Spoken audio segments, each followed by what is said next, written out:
Bonjour et bienvenue sur Infovo, la radio romande destinée aux éducateurs en formation. Ici Martin Viem, votre présentateur préféré du lundi matin. Nous sommes le 4 avril, il est 11 heures. Nous accueillons aujourd'hui sur notre plateau Fabien, un directeur d'un service d'accueil pour les enfants dans le canton de Vaud. Fabien, bonjour.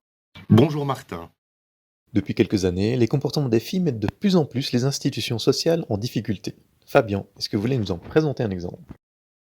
Oui, avec plaisir. Alors, je vais vous parler d'un enfant qui s'appelle Alejandro, c'est un nom d'emprunt bien entendu. Alejandro est un enfant qui a un papa espagnol et une maman colombienne. Ils sont arrivés en début d'année d'Espagne avec une inscription sur quelques jours au sein de la garderie dans laquelle nous sommes. Assez rapidement, l'équipe éducative, sur la base d'observations, a fait un constat qui leur apparaissait que cet enfant avait des signes et symptômes qui s'apparentaient quand même largement à des troubles du spectre autistique. Cette situation a généré quand même quelques petites difficultés à l'équipe sur quels étaient ses objectifs pour cet enfant, s'il avait sa place ici. Il y a eu pas mal de questions autour de ça. De manière concrète, comment est-ce que ces comportements des filles se manifestaient au quotidien?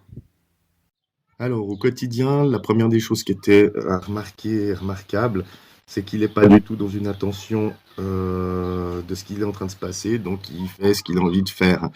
Il part, il va se promener, il a envie de sortir, donc il faut constamment être derrière lui, l'accompagner, essayer de le ramener. Lorsqu'il a décidé quelque chose, c'est un enfant qui a pas mal de poignes en fait. Donc il faut le sécuriser physiquement, mais également émotionnellement, de manière à ce qu'il n'aille pas plus loin.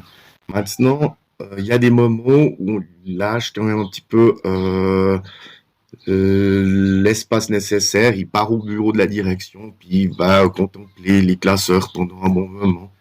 Et puis ça a l'air de le satisfaire. Donc le comportement qui pose potentiellement problème, mais on est passé outre, c'est qu'en fait il disparaît à un moment du groupe, c'est juste de savoir où il est à ce moment-là.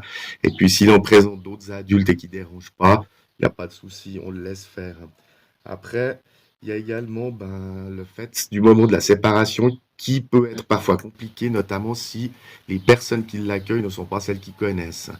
Donc il n'est pas rare, surtout en ces périodes, qu'on ait des remplaçants. Donc là, c'est assez problématique dans justement le moment de transition où les parents laissent l'enfant. Et puis, pour qu'il puisse se sentir sécurisé, en gros, c'est un petit peu ça. Face à ces comportements, les éducateurs disent parfois manquer d'outils.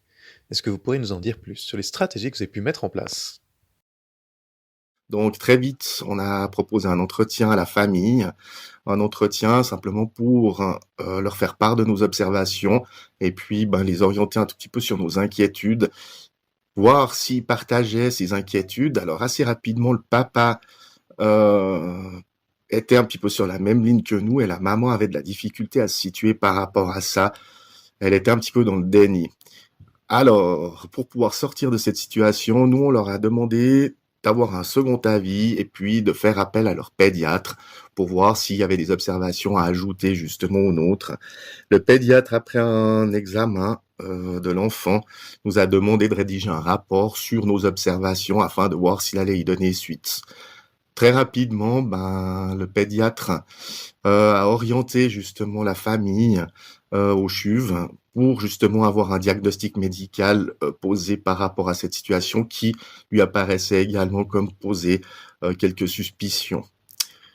De là, ce qu'il s'est produit, c'est que le CHUV a fait une observation pendant 2 semaines sur l'enfant et il s'est avéré qu'il y a eu un diagnostic assez lourd en termes de troubles de spectre autistique.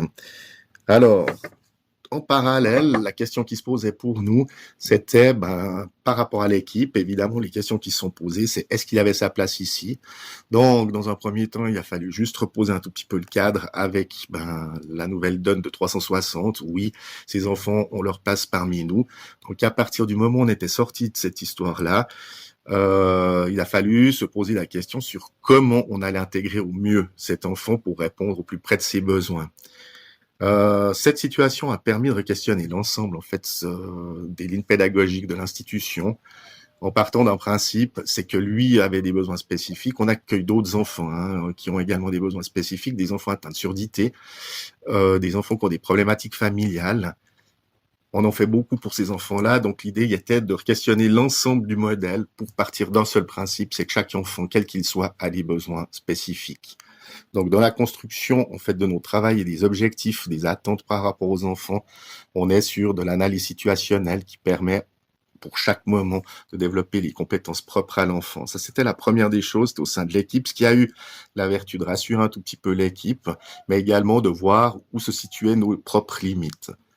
Parce que face à des interventions pour lesquelles le personnel n'est pas nécessairement formé, ok, c'est sur quel partenariat on peut s'appuyer.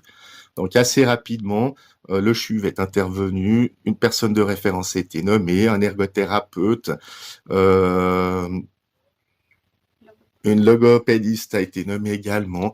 Et puis, on s'est appuyé justement sur une intervention de sa personne de référence qui est venue faire des observations, qui a pu discuter avec l'équipe pour les rassurer sur, effectivement, son comportement n'est pas le même, mais il y trouve quand même son compte. Il y trouve aussi des avantages à nous situer, nous, dans nos attentes et nos objectifs, à les réévaluer en fonction de ses possibilités. Donc, sur le travail individuel de l'enfant, on a également pu obtenir par ce biais-là un soutien éducatif, une personne qui était plus à même de l'accompagner pendant que l'éducatrice prenait en charge le reste du groupe, à l'intégrer dans la mesure du possible, bien que cet enfant avait quand même de grandes difficultés à la socialisation. Voilà. J'imagine que l'accompagnement de cette situation ne s'est pas fait sans embûches. Lorsque vous repensez à celle-ci, quelles sont les difficultés que vous avez rencontrées? Alors, dans un premier temps, la difficulté, c'était justement de faire prendre conscience aux parents de la problématique et de voir s'ils se rejoignaient en fait nos observations. Alors, ce qui a entravé l'intervention, c'est dans un premier temps le sentiment d'une équipe qui a de la peine justement à s'ouvrir à une certaine différence et puis à trouver le sens de la présence d'un enfant avec des besoins de cet ordre-là au sein de l'institution. Donc, effectivement, il a fallu déconstruire le modèle, ce qui est une norme et puis ce qui est une différence.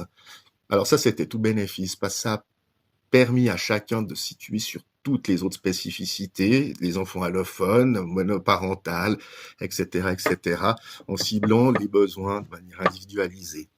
Ça, c'était la première des choses. Après, c'est est-ce que cet enfant a sa place au sein de l'institution?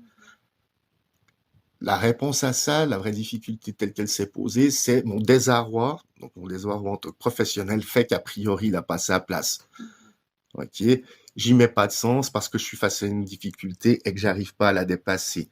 Donc, en envisageant justement le monde avec un partenariat renforcé et puis d'être assuré sur des aspects médicaux qui ne sont pas notre domaine d'activité, en réenvisageant nos attentes par rapport au possible, ça a permis de se concentrer un tout petit peu plus sur les petites victoires du quotidien que sur les difficultés qu'on n'arrive pas à gérer dans leur globalité.